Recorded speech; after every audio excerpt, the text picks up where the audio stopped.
Hello, welcome to Africa A-List podcast.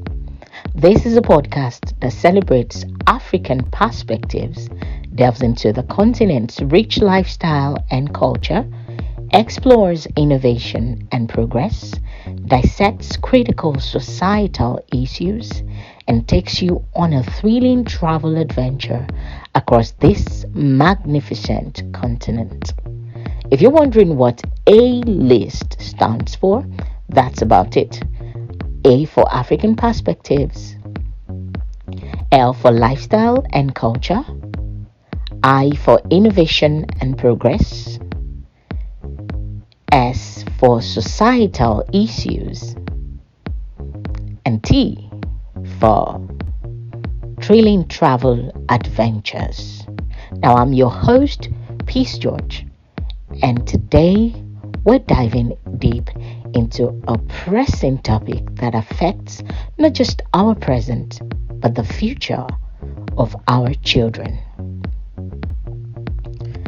In a world where history shapes our understanding of the present, it is crucial that we ensure the narratives being taught in our schools reflect the whole truth.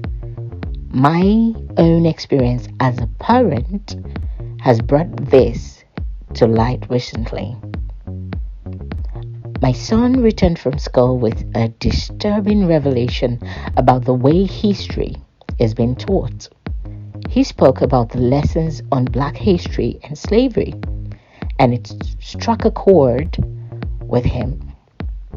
The teacher seemed to downplay the UK's role in the slave trade while focusing extensively on Portugal's involvement. But what struck him the most was when the teacher used the term Negroes, which felt deeply unsettling. It made me reflect on the power of storytelling, especially when it comes to sensitive and historical subjects. As a parent, I couldn't help but wonder how different this experience might have been if the narrative were told by someone who shared the same heritage.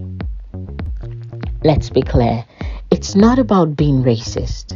It's about the need for our stories to be told by us from our perspective. It's about reclaiming our narratives, our history, and our identity. So why is it wrong for our stories to be told by someone else? First, it's a matter of authenticity. When stories are told by individuals who have lived the experiences or belong to the culture in question, they resonate more deeply. Secondly, it's about accuracy. Misrepresentations and omissions can occur when stories are told by those who don't fully understand or identify with the subject matter. Lastly, it's a question of empowerment. When we tell our stories, we take control of our own narratives and shape the perception of our history and identity. So then the question is, how can we get ahead of this, particularly for the sake of our children who deserve an education that respects their heritage and culture? First, we can advocate for diverse perspectives in our educational systems. It is essential that our curricula reflects the multitude of voices and experiences that make up our society. Secondly, we can promote cultural sensitivity and inclusivity, ensuring that terms and narratives used in the classroom are respectful and accurate. And most importantly, we must continue to tell our own stories, whether through literature, art, or podcasts. We have the power to shape our own narratives and share it with the world. Remember that the power to define our own history and identity lies within us.